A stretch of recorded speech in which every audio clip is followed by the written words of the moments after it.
गुरु बिन माला फेरते, गुरु बिन देते दान, गुरु बिन दोनों निःफल है, पूछो वेद पुराण। गुरु को सिर पे राखिए, चलिए आज्ञा माही। कहें कबीर दास को, तीन लोक भय नाही। कबीर गुरु सबको चहे, गुरु को चहे न कोई। जब लग आस शरीर की, तब लग दास न होई। गुरु गुरु में भेद है, गुरु गुरु में भाव। सोई गुरु नित बंदिए, शब्द बतावे दाव। गुरु बड़े गोविंद से, मन में देख विचार। हरि सुमिरे सोवार है, गुरु सुमिरे सो पार। गुरु मिले तो सब मिले, वरना कछहु नाही। मात पिता सुत बांधवा, ये तो घर घर माही। आना कबीर पंथ में, खाला का घर नाही। शीस काट जो भुई धरे, तब बैठे घर माही। चलती चक्की देख के, दिया कबीरा रोए। दो पाटों के बीच में, साबुत बचा न कोई। एक पाट धरती चले, एक चले आसमान। इन दोनों के बीच में, पिस गया सकल जहान। चाकी चाकी सब कहे, कीली कहे न कोई। जो कीली संग लाग रहा, बाल न बांका होई। बावन के जंजाल में, फंस गया सकल जहान। सिमरन बावन का करे, कैसे हो कल्याण। कबीर गुरु की भक्ति बिना, राजा गधा होए। माटी लदे कुम्हार की, घास न डारे कोई। ऐसा कोई ना मिला, घर दे अपन जराए। पांचों लड़का पटक के, रहे नाम लौलाए। कबीर खड़े बाजार में, चाहे सबकी खैर। ना काहू से दोस्ती, ना काहू से बैर। कबीर खड़े बाजार में, लिए लुगाटी हाथ। जो घर फूके अपना, चले हमारे साथ। नमस्कार मेरे प्यारे भाइयों, मेरे परमात्मा के प्यारे जीव हंसों। मैं बंदी छोर से यही अरदास करता हूं कि आप सब मेरे भाइयों का विवेक पहले से ज्यादा और ज्यादा से ज्यादा बढ़ता ही जाए, और ऐसी कोई दुविधा ना रहे जो मेरे भाइयों के मन में 1% भी भ्रम पैदा कर पाए। हर चीज ऐसी क्रिस्टल क्लियर होती चली जाए कि मेरे भाई एकदम सत्य को पहचान सकें और असत्य से किनारा करके अपने जीवन को एक नई दिशा दे सकें, सही दिशा दे सकें। क्योंकि मेरे भाइयों, जन्मों जन्मों से हम यहीं भटक रहे हैं, केवल सत्य का ज्ञान ना होने के कारण। जहां भी हम जुड़ते हैं वहां पे असत्य ही नजर आता है। हम पूरी श्रद्धा से जुड़ते हैं, लेकिन जब वहां सत्य का ज्ञान ही नहीं है तो हमारी मुक्ति हो तो कैसे हो? क्या केवल कहीं पर भी जुड़ जाने मात्र से या किसी को गुरु धारण कर लेने से मुक्ति हो जाती है? बिल्कुल नहीं। गुरु तो केवल आपको ज्ञान देता है, सत्य समझाता है, और अगर उस गुरु के पास सत्य ही नहीं है तो आप 100 साल भी वहां लगे रहो, पूरी श्रद्धा के साथ लगे रहो, तब भी आप मुक्त नहीं हो सकते। क्योंकि मुक्ति केवल और केवल सतपुरुष देता है, सत्य ज्ञान देता है। गुरु तो केवल सत्य दर्शाता है, सत्य के साथ जोड़ता है। जो सूरत सारे संसार में भटक रही है उसको सत्य के साथ कैसे जोड़ा जाए ये ज्ञान समझाता है। लेकिन मुक्ति का दाता केवल शब्द गुरु है, केवल शब्द गुरु। इसीलिए बोला, सेवा को दो ही भले, एक संत एक राम, राम है दाता मुक्ति का, संत जपावे नाम। संत का केवल एक ही काम है, जीवों को सही मार्गदर्शन करना, और जीवों को मुक्ति देने का काम है शब्द गुरु का। शब्द गुरु के द्वारा ही मोक्ष हो सकता है, मुक्ति हो सकती है, अन्यथा ये जीव जन्म मरण में भटकता ही रहेगा, सदा सदा भटकता रहेगा। इसीलिए सब जीवों को चाहिए कि कहीं भी जुड़ने से पहले या कहीं भी आप जुड़े हुए हो, इस सत्य का निर्णय कर लो समय रहते कि आप जहां पे जुड़े हो क्या वो रास्ता सही है भी या नहीं।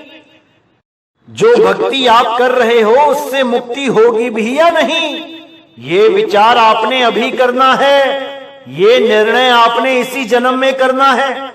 अगर ये जन्म निकल गया तो 1,84 सामने है मेरे भाई, कोई नहीं बचाएगा, कोई नहीं। गलत भक्ति करने के कारण शिष्य को तो छोड़ो, यहां गुरु को भी 84 हो जाती है। झूठा गुरु अजगर बना, 1,84 जाए, सारी संगत चींटी बनी, तोड़ तोड़ के खाए। जो गुरु लोग आज ये सोच के बैठे हैं कि हम तो गुरु बन गए, हमें तो वंशावली मिल गई, हमारे पिताजी दादाजी परदादाजी गुरु थे, हम भी बैठे बैठाए गुरु बन गए, और ऐसा सोच के सत्य सत्य का निर्णय नहीं कर रहे हैं। हमारे सत्संग सुनने के बावजूद वो सत्य को नहीं अपना रहे हैं। तो मेरे भाई 84 में जाने के लिए तैयार रहना, क्योंकि ये मृत्यु लोक है, यहां किसी को नहीं बख्शा जाता। इस मृत्यु लोक का एक ही नियम है, जो करोगे वो भरोगे। अरे एक डाल दो पंछी बैठे, एक गुरु एक चेला, गुरु की करनी गुरु भरेगा, चेले की करनी चेला, तू उड़ जा हंस अकेला। अकेले ही उड़ना है मेरे भाई, अकेले ही उड़ना है। इस गलत फहमी में मत रहना कि कोई गुरु आएगा बचाने। ये जितने भी शरीरों की कल्पना की जा रही है ये सब भरमजाल है। इसी भरम में बड़े बड़े साधु महात्मा फंसे रहे और इसी में अब संगत फंसी हुई है। इंतजार कर रहे हैं कि हमारा गुरु आएगा हमें ले जाने। अरे भाई, देही गुरु नहीं है, गुरु शब्द है शब्द, अरे शब्द गुरु सुरत धुन चेला, मिले परस्पर भया अकेला, ना कोई गुरु ना कोई चेला, तू उड़ जा हंस अकेला, तू उड़ जा हंस अकेला। जब तक तुम्हें उड़ने की कला नहीं आ गई, जब तक तुम मुक्त नहीं हो सकते, क्योंकि उड़ने की कला को ही शब्द विहंगम चाल बोला है। अरे शब्द विहंगम चाल हमारी, कहें कबीर सतगुर दैतारी, खुले कपाट शब्द झनकारी, पिंडी अंड के पार सो देश हमारा है, कर नैनो दीदार महल में प्यारा है। तो उस अखंडी राम से जोड़ने के लिए, हम जीवों को सत्य से रूबरू कराने के लिए बंदी छोड़ सतगुरु कबीर साहब चारों युगों में आते हैं। नाम बदल बदल के आते हैं, वेशभूषा बदल बदल के आते हैं, और सत्य असत्य का निर्णय करवा के सदा सदा के लिए मुक्ति प्रदान कर देते हैं। हमने क्या करना होता है? केवल उनके बताए हुए मार्ग को समझना होता है। इसीलिए साहिब ने बोला, आदि नाम हम भाग सुनाया, मूर्ख जीव समझ नहीं पाया। आदि नाम भाग के सुनाया, इसका मतलब ये नहीं कि कोई मंत्र दे दिया बोल के। अगर मंत्र दिया होता बोल के तो अगली लाइन में ये नहीं बोलते कि मूर्ख जीव समझ नहीं पाया। अरे इस दुनिया का सबसे बड़ा मूर्ख भी लेके आ जाओ और उसके आगे कोई मंत्र बोलो तो क्या वो समझ नहीं पाएगा कि क्या बोला है सामने वाले ने? मेरे भाई, यहां पे समझ नहीं पाया बोला है साहिब ने, सुन नहीं पाया नहीं बोला। इसीलिए बार बार कहता हूं कि हर वाणियों में गुप्त कोड लगे होते हैं, और ये कोड खोलना सबके बस की बात नहीं होती।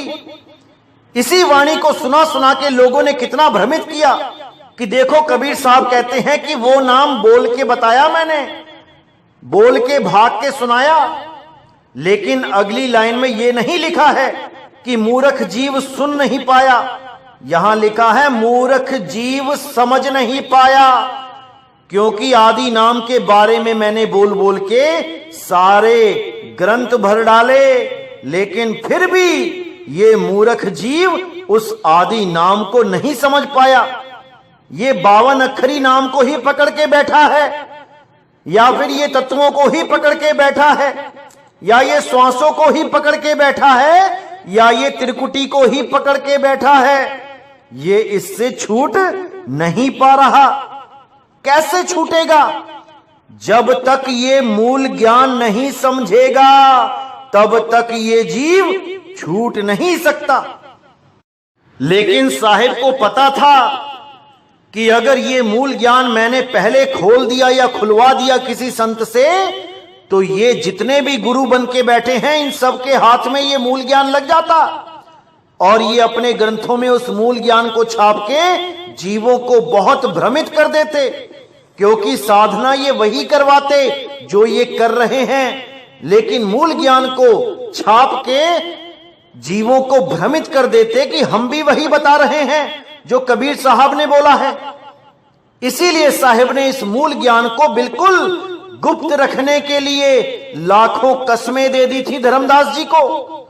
धर्मदास तुझे लाख दुहाई, मूल ज्ञान बाहर ना जाई, मूल ज्ञान बाहर जो परही, बिचली पीड़ी हंस न तरही, मूल ज्ञान तब लग छुपाई, जब लग द्वादश पंथ ना मिट जाई। पवित्र ज्ञान तुम जग में भाखो, मूल ज्ञान गुप्त कर राखो।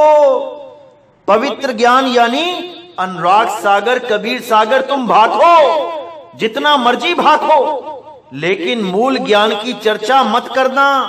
मूल ज्ञान तब खोला जाएगा जब द्वादश पंथ मिट जाएगा।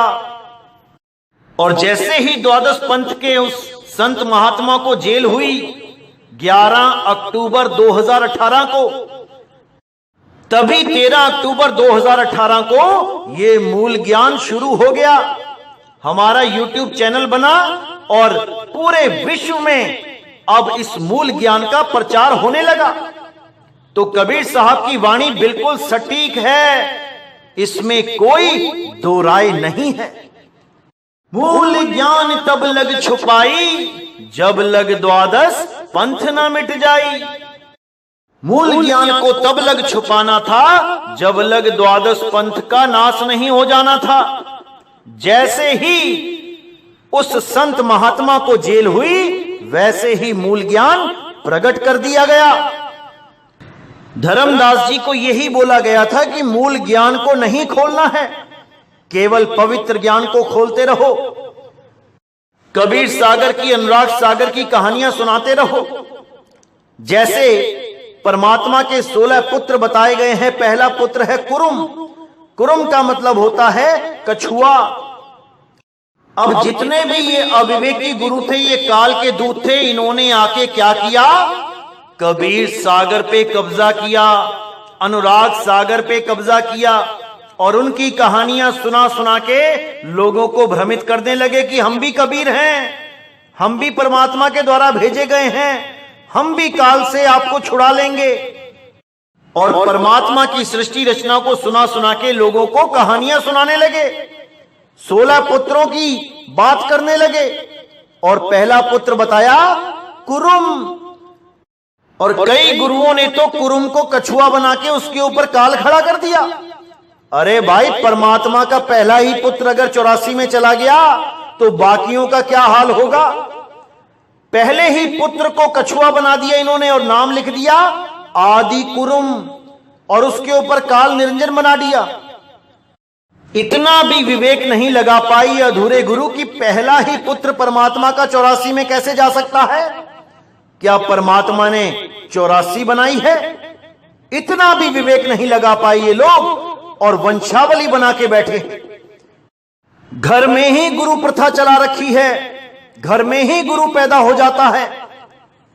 ऐसे ही ये वंशवाद बढ़ता रहेगा तो इस भक्ति का एक दिन नाश हो जाएगा। अरे पिता का संबंध पुत्र से होता है, पिता अपनी जायदाद पुत्र को देता है, लेकिन गुरु का संबंध केवल शिष्य से होता है। गुरु अपना सारा ज्ञान अपनी गद्दी तक केवल अपने शिष्य को देके जाता है, ना कि अपने पुत्र को। तो मेरे भाइयों, अच्छी तरह समझना है, इन अधूरे गुरुओं की साजिश को अच्छी तरह समझना है। हमें बिना पक्षपात किए केवल सत्य को जानना है। सत्य ही साहिब है, सत्य ही परमात्मा है। इसीलिए नानक साहब बार बार बोलते रहे, सत करतार, सत नाम, सत श्री अकाल। सत्य ही परमात्मा है भाइयों, सत्य ही परमात्मा है। लेकिन ये सत्य वो नहीं है कि 2 अक्षरों को जोड़ के सा और ता लिख के बैठ गए, सत्य ही हमारा परमात्मा है। अरे सत्य नाम एक वस्तु है और उस वस्तु का कभी नाश नहीं होता। उस वस्तु के बारे में हमें अगर जानना है तो हमें भेदी गुरु के पास जाना ही पड़ेगा, भेदी गुरु से भेद प्राप्त करना ही पड़ेगा और भेदी गुरु की शरण में सदा रहना ही पड़ेगा, क्योंकि भेदी गुरु ही आपके सारे सवालों के जवाब दे सकता है, आपके सारे भ्रमों को तोड़ सकता है और आगे आपके जीवन में आने वाली कठिनाइयों को आसान कर सकता है। अध्यात्म में जो भी आपको कोई भी भ्रम पैदा होता है उसका नाश कर सकता है। नहीं तो अगर इस काल निरंजन ने एक बार भी आपको भ्रमित कर दिया और आपका कांटेक्ट भेदी गुरु से नहीं है तो मेरे भाई 184 में जाना पड़ जाएगा, क्योंकि सारे भ्रम केवल भेदी गुरु ही तोड़ सकता है। क्योंकि इस काल ने बहुत से जाल बिछा रखे हैं जीवों को उलझाने के लिए। इसके पास नकली धुनें भी हैं और दुख के साथ कहना पड़ रहा है कि बहुत से लोग इन नकली धुनों के चक्कर में ही जीवन बर्बाद करके चले जाते हैं। उनको समझ ही नहीं आता कि वो असली सार शब्द क्या है, कैसा है। कुछ लोगों ने तो मूर्खता की हद ही पार कर रखी है, वो मोबाइल पे ही सार शब्द सुना देते हैं। और जीवों को भरमा देते हैं कि यही सार शब्द है, इसी को सुनो। और ये आवाज कैसी होती है? जैसे आपके कान पे कोई जबरदस्त तमाचा मार दे, उसके बाद जो आवाज आती है सीटी की तरह, सुन्न की तरह, वो आवाज को ही सार शब्द बता के बयान कर रहे हैं कई लोग। हैरानी होती है मुझे कि क्या होगा इन लोगों का, क्या बनेगा इन लोगों का। ये ऐसे ही नकली आवाजों को सुनते हुए अपना जन्म बर्बाद कर जाएंगे। कोई बचा नहीं पाएगा इन्हें, कोई नहीं, क्योंकि भेदी गुरु नहीं मिला। ये ऑनलाइन परमात्मा मिलाने वाले मिल गए, जो ऑनलाइन परमात्मा मोबाइल में ही प्रकट कर देते हैं। हैरानी होती है मुझे। और उसके बाद क्या करते हैं? ऑनलाइन भिखारी बन जाते हैं, ऑनलाइन दान चंदा भीख मांगते हैं। ऐसे लोगों को शर्म आनी चाहिए। अरे जब तुमने ऑनलाइन ही परमात्मा दे दिया सबको, तो दान चंदा किस बात का ले रहे हो भाई? शिष्यों का पैसा दान में केवल इसलिए लिया जाता है कि उसकी पुस्तकें छाप के बांट सको, या तुम कहीं जीवों को तारने जा रहे हो, नाम बख्शीश करने जा रहे हो, तो तुम्हारा किराया भाड़ा लग सके। इसलिए नहीं लिया जाता कि तुम ऑनलाइन परमात्मा बता दो, वो सीटी की आवाज सुना के, और उसके बाद तुम दान चंदा इकट्ठा करके ऐशो आराम की जिंदगी जीने के सपने देखने लगो। मेरे भाई, एक पैसा भी अगर आप किसी का लेते हो तो उसका हिसाब देना पड़ता है। ये मत सोचना कि इसका हिसाब नहीं होगा। और जब इसका हिसाब होता है तो बहुत बुरा हाल होता है। लोगों से पैसे लेना आसान है, देने वाले लाखों बैठे हैं, लेकिन तुम्हें इसका हिसाब देना पड़ेगा। असली संत वो होता है जो अपनी मेहनत की कमाई खाता है, हक हलाल की कमाई खाता है। वो नहीं होता जो मोबाइल में सीटी की आवाज सुना के ऑनलाइन परमात्मा मिलाने की बात करता है और उसके बाद ऑनलाइन भिखारी बन के अपना अकाउंट नंबर देता फिरता है। ऐसा आदमी संत नहीं होता मेरे भाइयों। ऐसे काल के दूतों से सावधान रहना है, जो आपकी मेहनत की कमाई को ऐशो परस्ती में लगाते हैं। मैंने 100 बार बोला है कि जीवों की कमाई जीवों के लिए ही लगानी है। अगर कोई दान पुण्य करता भी है किसी गुरु को, तो उस गुरु का फर्ज बनता है कि उस पैसे को सही जगह लगाए, जीवों को जगाने में लगाए, पुस्तकें छापे, और जितना हो सके कम से कम रेट रखे, ताकि गरीब से गरीब आदमी भी उस पुस्तक को खरीद सके, उस ग्रंथ को खरीद सके। लेकिन फ्री देना बिल्कुल नहीं चाहिए, क्योंकि फ्री में दी गई चीज की कोई कदर नहीं करता। भले उसका रेट 10 रुपए 20 रुपए जरूर रखे, लेकिन कभी भी जीवों के द्वारा दिया गया दान अपने ऊपर ना लगाए, और ना ही अपने आश्रमों को बड़े से बड़ा करने में लगाए कि पता लगा करोड़ों रुपए का संगमरमर ही लगा दिया। अरे भाई, जिसने अपने घर की ईंटों को निकाल के तुम्हारे आश्रम में चढ़ाया है, उन पैसों को आपने अपने आश्रमों को बड़ा करने में लगा दिया। फर्क क्या रहा? अरे वो ईंट पत्थर वो आदमी अपने घर में भी लगा सकता था, लेकिन उसने तुम्हें दान में पैसा दिया ताकि तुम जीवों की सेवा कर सको। कैसे करोगे जीवों की सेवा? क्या ईंट पत्थरों में पैसा लगा के जीवों की सेवा होती है? कौन से संत ने बड़े से बड़े आश्रम बनाए? एक का भी नाम बता दो। अरे कबीर साहब, नानक साहब, रविदास जी महाराज उन झोपड़ियों में रह के चले गए। बड़े बड़े राजा महाराजा दानी सज्जन उनके शिष्य थे, लेकिन कभी किसी से कौड़ी नहीं ली आश्रमों को बड़ा करने में। अरे वो तो गरीबी में रहे और गरीबी में रहना सिखा गए। मन लागो मेरो यार फकीरी में, जो सुख मिलता राम भजन में, सो सुख नहीं अमीरी में। लेकिन आज के ये महात्मा लोग केवल और केवल अमीरी में जीना पसंद करते हैं। इनके कमरों में एसी ना लगा हो तो इनको नींद नहीं आती रातों में। ऐसा हाल हो गया है इन कलयुग के महात्माओं का। क्या बनेगा मेरे देश का? हैरानी होती है मुझे। आज उन संतों की दुहाइयां दे दे के, उन संतों की जीवनी छाप छाप के, जो बेचारे सारी सारी उम्र जंगलों में भक्ति करते रहे, उनके नाम पे दान चंदा लेके आज उनके वंशज लाखों करोड़ों के गद्दों पे सोते हैं, बड़ी बड़ी गाड़ियों में घूमते हैं। अरे तुम क्यों नहीं चले गए जंगल में? तुम भी जाके देखो 2 साल जंगल में, जिनके बारे में तुम छाप छाप के दान चंदा इकट्ठा करते हो कि हमारे गुरुजी हिमालय पे चले गए थे, हमारे गुरुजी जंगलों में भक्ति करने गए थे। अरे तुम क्यों नहीं जाते? तुम भी तो जाके दिखाओ। या उनके नाम का दान चंदा इकट्ठा करके खाना ही आता है? हद होती है, हद होती है, जीवों को लूटने की हद होती है। इसीलिए बार बार कहता हूं मेरे भाइयों, विवेक जगा लो, नहीं तो ये लूटने वाले सदा आते ही रहे हैं और आते ही रहेंगे। इनके चंगुल से खुद को छुड़ा लो, नहीं तो इनका कुछ नहीं जाता। नुकसान मेरे भाइयों आपका ही है, आपका ही। क्योंकि मेरे भाइयों अभी बहुत से आएंगे जो हमारा ही सत्संग सुन सुन के हमारे ही जैसी बातें करने लग जाएंगे आपको आकर्षित करने के लिए, और उनका मकसद केवल दान चंदा इकट्ठा करना ही होगा। ये लोग अपने अकाउंट नंबर तक दे देंगे YouTube पे, लेकिन मेरे भाइयों आपने पूरे विवेक के साथ काम लेना है, ऐसे लोगों को पहचान लेना है। अगर अभी भी नहीं पहचान पाओगे तो कभी नहीं पहचान पाओगे। अभी बहुत से आएंगे जो आपसे बोलेंगे कि हमारे आश्रम बनाने में हमें दान चंदा दो, हम आश्रम बनाना चाहते हैं। अरे भाई, अगर आप आश्रम बनाना चाहते हो तो अपनी मेहनत से बनाओ, करो दिहाड़ी मजदूरी, लगाओ संगमरमर उस पे अपने पैसों का, ना कि भोली जनता के पैसों को आश्रमों में लगाओ। इस सब का हिसाब देना पड़ता है मेरे भाई। इस गलतफहमी में मत रहना कि लोगों का पैसा हड़प कर लोगे, खा जाओगे, कोई पूछेगा नहीं।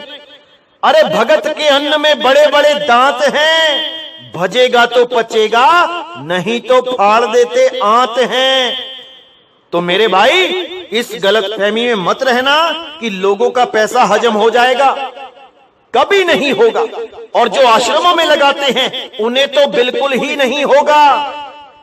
मुझे तो ये देख देख के ही दुख होता है कि जिन मंदिरों का कबीर साहब ने खंडन किया, उन्हीं के नाम पे बड़े बड़े महामंदिर बनाए जा रहे हैं, अरबों खरबों रुपया लगाया जा रहा है। अरे क्या जरूरत है भाई? कौन से कबीर साहब की पूजा करवाना चाहते हो? कबीर साहब क्या पत्थरों में बसते हैं? क्या मंदिरों में रहते हैं कबीर साहब? अरे कबीर साहब को जान तो लो पहले क्या है। अरे कक्का केवल नाम है, बब्बा ब्रह्म शरीर, रारा सब में रम रहा, वाको नाम कबीर। जो सब में रम रहा है उस कबीर की पूजा करनी है, उसको जानना है, ना कि कबीर साहब की बड़ी बड़ी मूर्तियां बना के और कबीर साहब के नाम पे बड़े बड़े महामंदिर बना के लोगों का पैसा अपनी जेब में डालना है। ऐसा नहीं करना है बिल्कुल। केवल कबीर साहब की भक्ति करनी है। कैसे करनी है अच्छी तरह समझ लो। अरे कबीर कबीर क्या करे तू खोज आपन शरीर, 10 इंद्रियां बस में कर तू आप ही आप कबीर। ऐसे होती है कबीर साहब की भक्ति। कबीर साहब की पूजा नहीं की जाती है, कबीर हुआ जाता है। तुम ही कबीर हो जाओगे, तुम ही कबीर हो, बस तुम पहचान नहीं पा रहे, अपने आप को जान नहीं पा रहे हो। अरे तो ही मोही मोही तो ही अंतर कैसा, अभी इस चीज को नहीं समझ पा रहे हो क्योंकि भेदी गुरु नहीं मिला है। इसीलिए भटकते फिर रहे हो उस हिरन की तरह जिसके पास नाभि में ही कस्तूरी है, लेकिन भेद नहीं पता है। अरे भीखा भूखा कोई नहीं, सबकी गठड़ी लाल, गांठ खोल देखा नहीं, ताते हुआ कंगाल। कंगाल बने बैठे हैं क्योंकि भेदी गुरु नहीं मिल रहा। जो भी मिल रहा है गलत साधना कराने वाला मिल रहा है, 5 तत्वों में उलझाने वाला मिल रहा है, इन शरीरों में ध्यान लगाने वाला मिल रहा है, शरीरों को गुरु कहने वाला मिल रहा है, शरीरों को परमात्मा बयान करने वाला मिल रहा है। लेकिन कोई ऐसा गुरु नहीं मिल रहा जो इस शरीर से परे, इस देह से परे विदेह का ज्ञान करा दे। अरे देही ज्ञान सब जगत बखाने, विदेही ज्ञान कोई बिरला जाने। कोई बिरला ही है जो विदेही ज्ञान को जानता है, विदेही ध्यान को जानता है। नहीं तो सब के सब इसी त्रिकुटी में उलझा के इस जीव का नाश कर देते हैं। अरे त्रिकुटी मध्य ध्यान लगाए, कहो कहां को जाए, द्वार ना पावे शब्द का, फिर भटका खाए, फिर भटका खाए। तो मेरे भाइयों, अच्छी तरह समझना है क्या बताया जा रहा है। ये मौका बार बार नहीं मिलेगा, यही जन्म है। चेत जाओ मेरे भाइयों, चेत जाओ। और परमात्मा की दया से 2020 में ऐसी जागृति होगी कि घर घर में बोध विचार होगा। ये मालिक की वाणी है, सत्य होके रहेगी। अरे जब आएगा बीसम बीसा, ना रहेगा ईसा ना रहेगा मूसा, राज करेगा जगदीसा। इसको समझना है मेरे भाइयों। देही ज्ञान को छोड़ के विदेही ज्ञान को जानना है।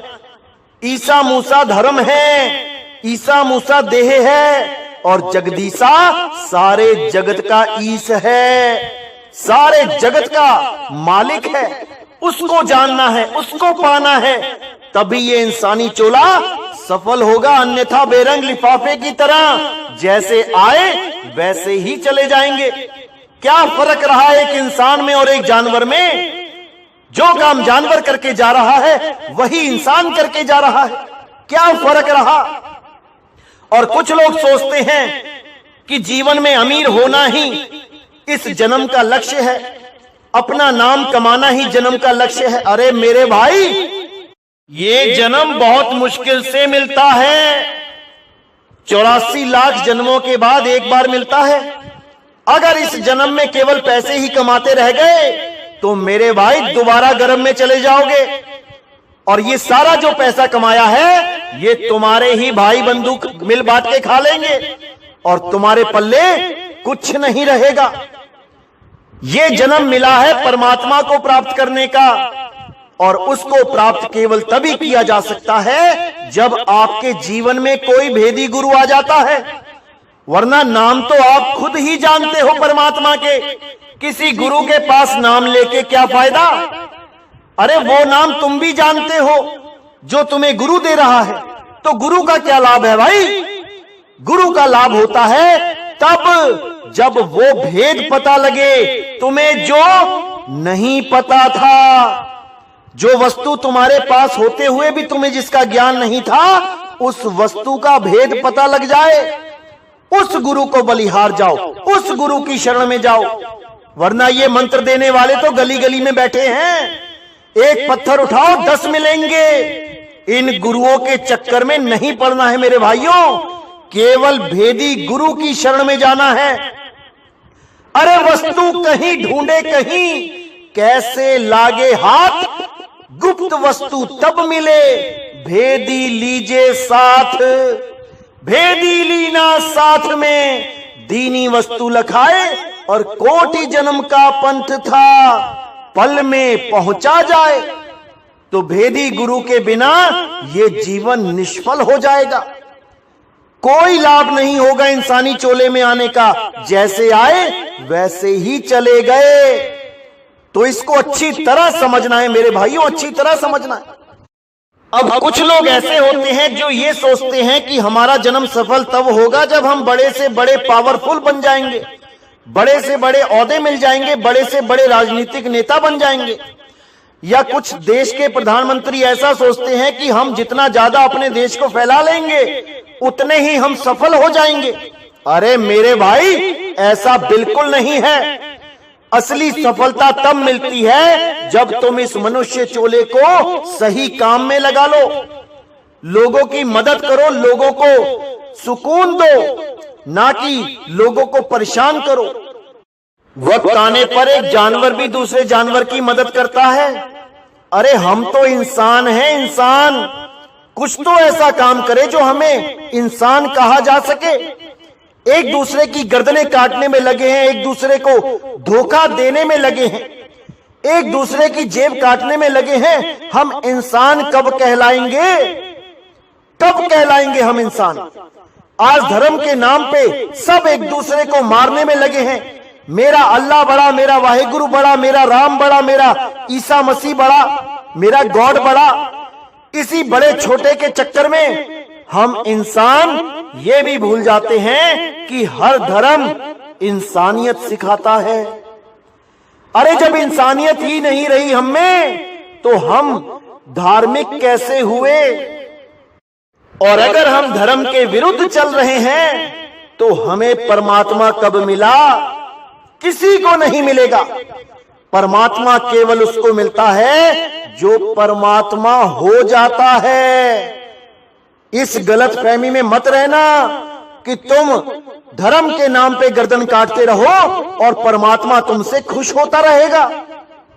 अरे ब्रह्म हत्या लगती है एक आदमी को मारने में, और पता नहीं कितनी ब्रह्म हत्या लगवा के लोग 84 में जा चुके हैं, केवल और केवल धर्म के नाम पे।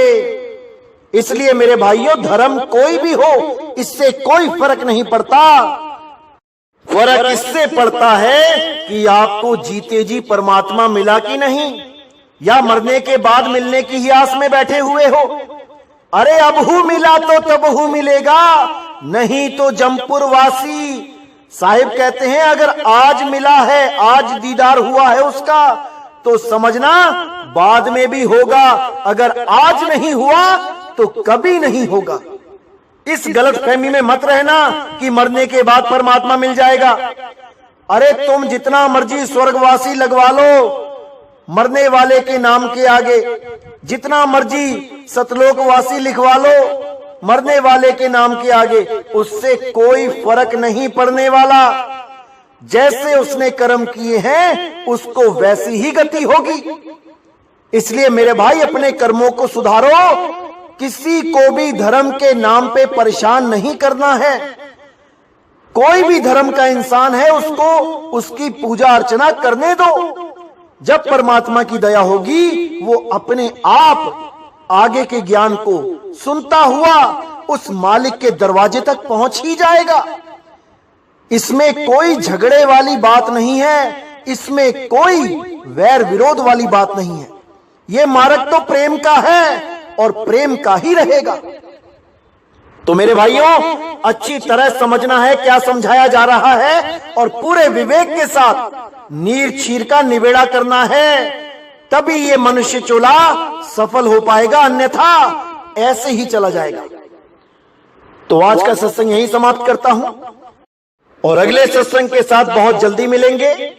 तब तक के लिए साहिब बंदगी सतनाम।